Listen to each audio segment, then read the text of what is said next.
Hello, and welcome to the third installment of our General Strength Training series. Today we're going to cover the core strength evaluation and training regimen.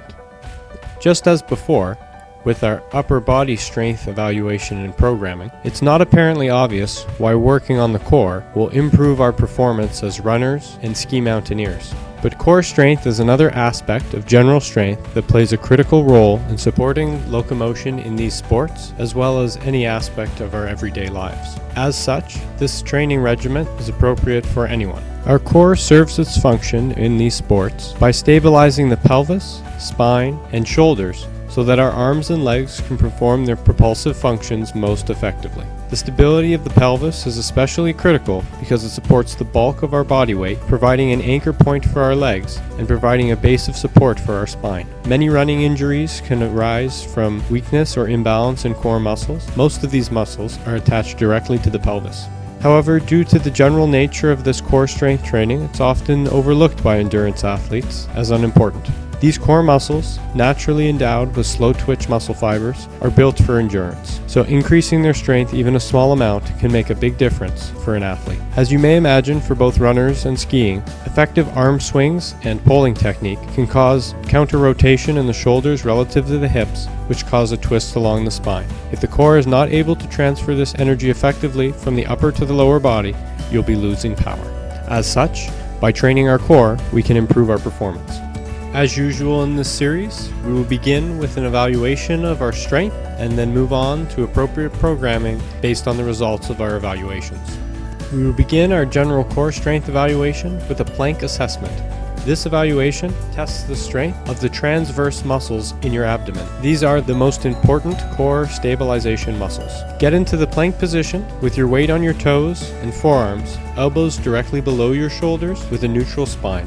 This means there should be no sagging or arching of your hips. Time yourself and see how long you can hold this position before losing perfect form. Stop as soon as your back sags or your spine is no longer straight.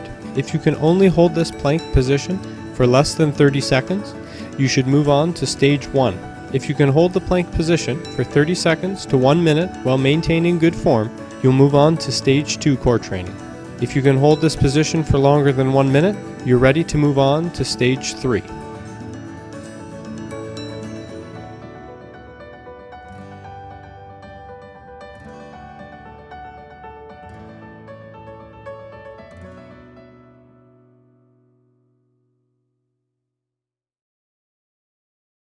General core strength evaluation, windshield wiper assessment. This exercise tests the strength of the obliques, which are used for transferring power from the arms to the legs. As the name of this exercise suggests, the action of your legs is much like a windshield wiper. Lie on your back with your arms outstretched with your shoulders and palms placed against the ground. Your arms will be used to counter the rotation caused by your outstretched legs. Flex your hips up so that your feet are together with your toes pointing to the sky. Slowly rotate your hips so that your feet lower to the floor on one side. Keep your feet locked together with your knees straight. You'll want to resist the rotation of your shoulders by pushing down hard with your hand on the side you are rotating towards. Just lightly touch the floor for only a moment with your legs as you lower them and raise them back up to the 12 o'clock position. Repeat on the other side. Return your feet to the 12 o'clock position.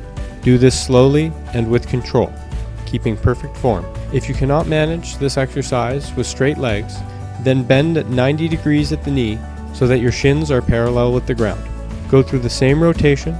Choose the stage of exercise that corresponds with your assessment results. If you cannot complete any repetitions with straight legs and can only complete bent knee windshield wipers, then proceed to stage 1. If you can do fewer than 5 reps for each side with straight legs, move on to stage 2. If you can complete more than 5 reps with proper form and straight legs, you can move on to stage 3.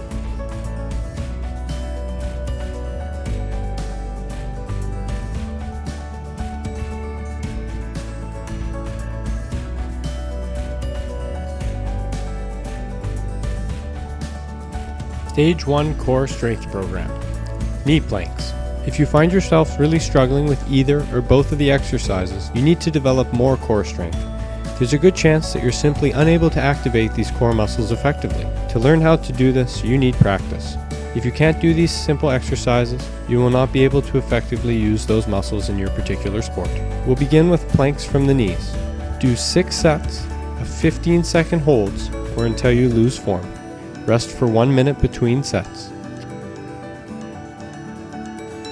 For the windshield wiper exercise, use bent knees. Complete 6 sets of maximum repetitions until you no longer can maintain good form.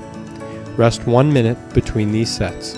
If you can manage to hold close to 1 minute of plank time without losing form, or you can only do a few repetitions of the windshield wiper with straight legs, then you'll benefit from performing longer sets of these exercises before you move on to stage 3. Complete 6 sets of the maximum duration you can hold the plank for before losing proper form. Rest for 2 minutes between these sets. For the windshield wiper exercise, complete 6 sets of maximum repetitions until you lose proper form. Rest 2 minutes between sets.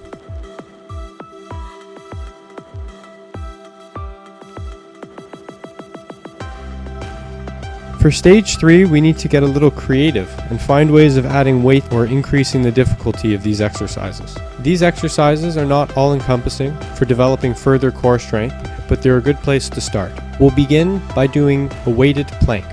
Use enough resistance so you can only manage no more than 30 seconds of an isometric hold, in this case holding the plank position, before your form deteriorates from fatigue. Do not complete more than 5 sets of each exercise. Rest for 2 minutes between sets. Here I've added a backpack to my back. I'm holding the plank position for 30 seconds. We can add weight to the windshield wiper exercise by adding ankle weights or wearing boots. Wear a heavier boot to increase the weight. Start with running shoes, move on to a light pair of hiking boots. Eventually you can find yourself using your ski boots. Another way we can make the plank more challenging is to complete a marching plank. Lift each limb in succession, holding until you start to lose form, and then lift the next limb. Work through your arms and through your legs.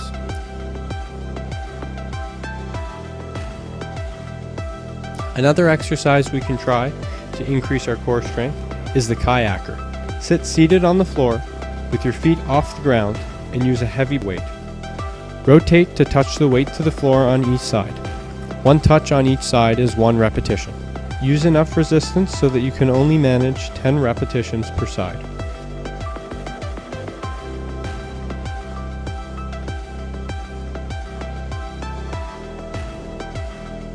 The standing trunk rotation is another core exercise we can use to further develop our strength. Start with your feet shoulder width apart, holding a weight out in front of you. Aggressively rotate in each direction. It is the stopping and starting motion that provides the strength effect. Use a heavy weight and swing fast.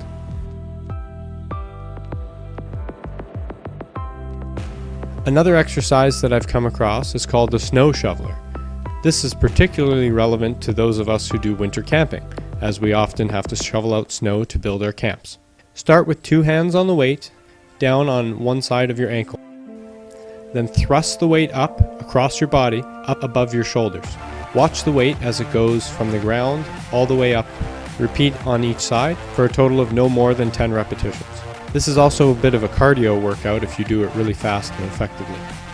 So this list of exercises is by no means a complete set of core and abdominal training exercises, but it's a good starting place to get a good base of general strength in your core. Completing these exercises in concert with the upper and lower body sets that we developed in previous videos will help you build a good base of general strength through your entire body.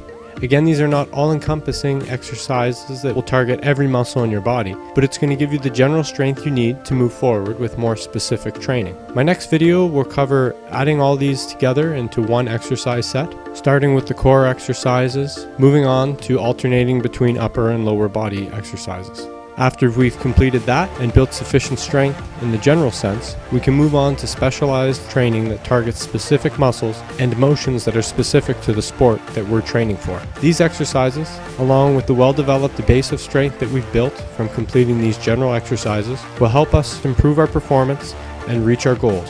So thank you for watching. I hope you take a second to subscribe and hit that bell notification so you can be notified when I post a new video about training or climbing or running or mountain biking or any of the other things that I'm up to these days. And I hope you'll be back for the next stages in our training program. So thank you for watching and good luck with your training.